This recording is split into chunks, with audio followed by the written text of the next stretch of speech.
Bismillahirrahmanirrahim. Elhamdülillahi Rabbil alemin. Ve l'aqibatu lil muttaqin. As-salatu vesselamu ala seyyidina Muhammedin ve ala alihi ve ashabihi ecma'in. Amma ba'd. Assalamu alaikum ve rahmetullahi ve berekatuhu.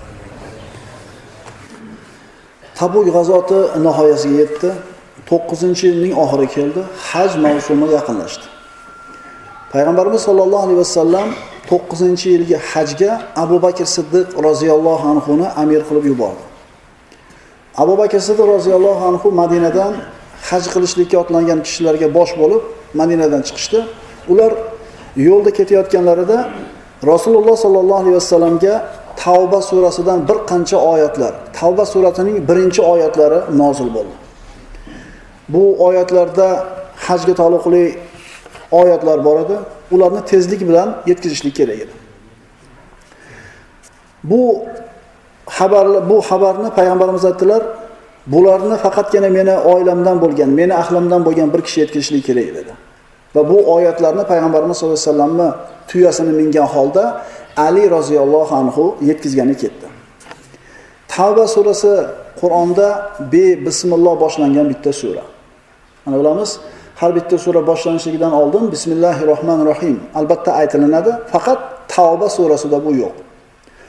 Ulamolar aytadilar, bu sura shunday bir tezlik bilan tushganligi sababli basmala aytilmadi deyiladi. Yana ayrimlar aytadi, bu surada kofirlar bilan bo'lgan mufosala va shiddat borligi uchun basmala aytilmadi deyiladi.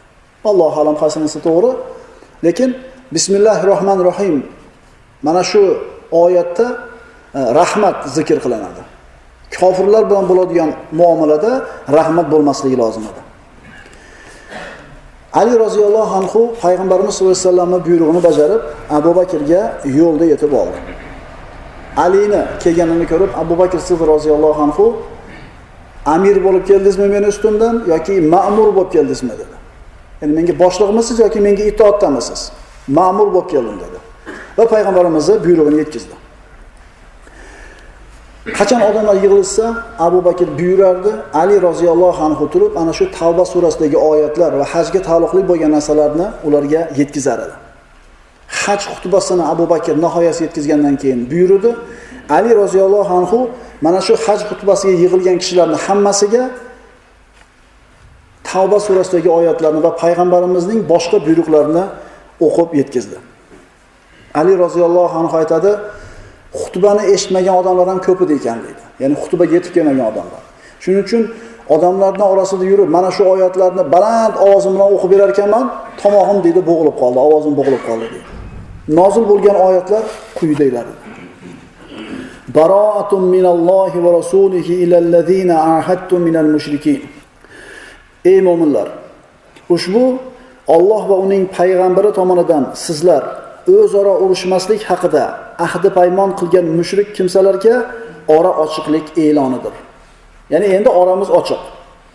Musulmonlarda yerida yashayotgan mushriklar payg'ambarimiz sollallohu alayhi vasallam bilan ayrimlari sulhga kelishgan edi, ahdlashgan edi. Bu oyatlar bilan ana shu sulhlar nihoyasiga yetgandan keyin, muddati tugagandan keyin musulmonlar bilan mushriklar o'rtasida ochiq bo'lganligini e'lon etdi. Ularni muddatlari ahdi tugagunicha, mana shu ittifoqida qancha muddatga tinchlikka, qancha bir muddat tinchlikka kelishgan bo'lsa, shu muddat tugagandan keyin qaytib ular bilan tinchlikka sulh tuzilmaydi.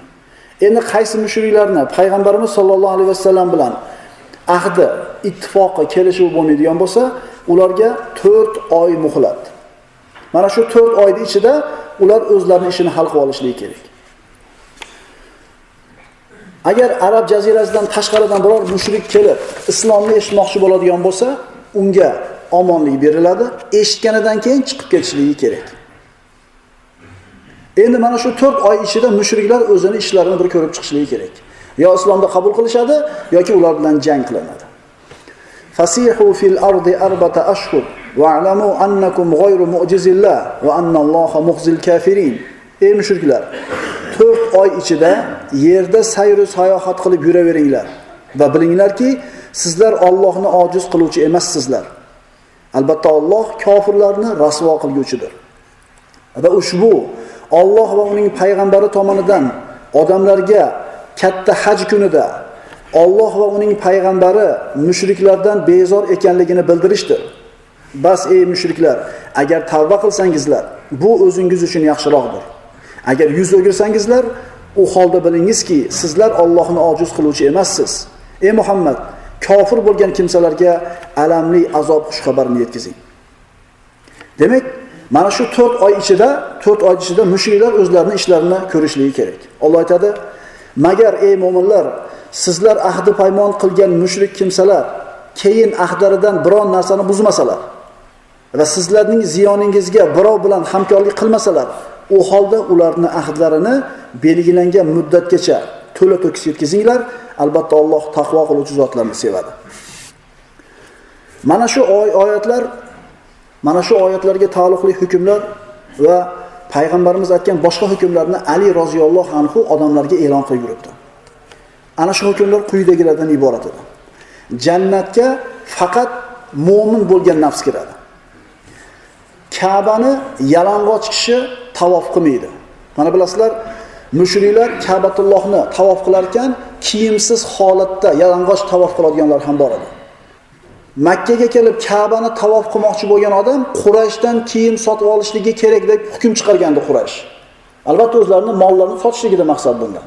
Endi kimi Qurayshdan kiyim sotib olishlikka puli yo'q bo'ladigan bo'lsa, yalang'och tavof qilsin deb Quraysh hukm e'lon qilgan edi. Mana shu hukmga binoan Ka'batullohni yalang'och tavof qiladi mushriklar. Demak, mana shu yildan keyin Ka'bani hech kim yalang'och holda tavof qilmaydi. Kimni Rasululloh bilan ahdi bo'lsa, uning muddati ahdi nihoyasiga yetgunicha. Mana shu yildan keyin mushriklar haj qilishmaydi. Payg'ambarimiz sollallohu alayhi vasallam keyingi yil haj qildi, bironta mushrik bu hajda qatnashmadi. Kimning Nabiy sollallohu alayhi vasallam bilan ahdi bo'lmasa, unga omonlik 4 oy. Shu 4 oy unga biror tegmaydi. Endi orani ochiq qilishlik mufosala faqat munofiqlar bilan emas, balki mushriklar bilan ham aniq bo'ldi. Ora ochiq qilindi. 9-yilning Sha'ban oyida payg'ambarimiz sollallohu alayhi vasallamning qizlari Ummu Gulsum vafot etdi. Mana endi Tabukdan keyin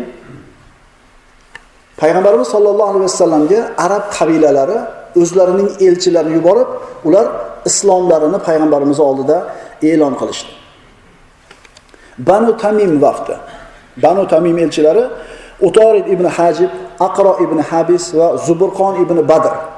Mana shu kishilar boshligida Banu Tamim kishilari islomini e'lon qilgani kelishdi. Ular Madinaga kelishdida Rasululloh sollallohu alayhi vasallamning uyini oldiga borib turib baqirishni boshladi. Ular peshindan keyingi vaqtda kelgan edi. Bu vaqtda odamlar dam oladigan payt. Kun issiq bo'ladi, dam oladi.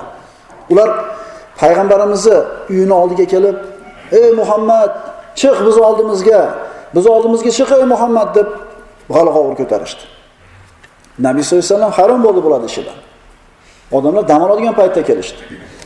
Ya'ni baqiryapti. Endi arablar bularda axloq shunaqa bo'lgan.